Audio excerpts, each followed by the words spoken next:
All right. So rest day is over. It is Tuesday. It's actually raining pretty hard. So I'm going to do some dry fire today, but I'm not going to push out into the driveway. What will probably happen this summer is I'll probably end up building a couple more walls, setting up out there, live fire a couple times a week. I have to load everything up though. I don't have the privilege of having a Conex box on a range, but this is my setup. You know, I've got some of my little dry fire targets from the house out here. Got my little swinger,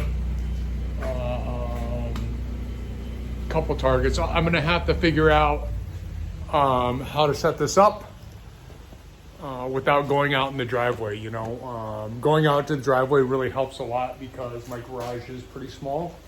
So we'll figure it out, and then we'll come back and we'll let you know what I come up with. All right, we've come up with something simple tonight. We're gonna work on entries and exits and transitions. I've set up one of the shorter walls against the garage, the back of the garage door, and I have 3 steel on this side and a paper, and this side I have 2 paper and a steel, and we're just gonna work on entries and exits. We're gonna do speed mode with par time, 1 trigger pull accuracy mode, no par time, 2 trigger pulls, and let me show you what we have real quick here. So we come in, we've got 3 steel, and then the paper, and I like to set the steel low to simulate that it's low on the ground at a range. Sometimes I'll put it on the floor, sometimes I'll put it halfway up, but I will never put it equal unless it's like this little thing where I'm simulating, I don't know if you can see that. You see that? Yeah, that little popper and the swinger thing, that'll simulate like an activator for a swinger. That's the only time I put the steel at the same height. And then we got a paper, 2 steel, and a paper. And we're just gonna keep it simple tonight.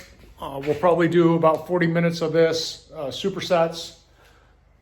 And that'll be it for tonight. I'm hoping for the weather to get better soon because I actually wanna start doing some live fire. This would be a drill I do in live fire with agility sticks. And usually I'll set up a steel and a paper on one side and a paper and a steel, and what I do is they'll be 12 yards out, the targets. The agility sticks will be simulating a wall 8 feet, and what I'll do is I'll enter on one side on the steel and leave on the paper, and then the other side I'll enter on the paper and I'll leave on the steel. It seems like it's a popular drill. I've been doing it for a while, you know, since the middle of last year.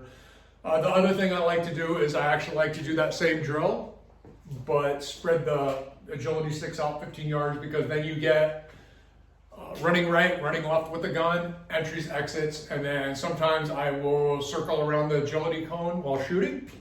But those are all drills that I really like to do. And I always superset. I don't know why. Probably need to just run a set, look at my hits, come back, assess versus just supersetting. So that's what we got for tonight, and we will talk to you guys later.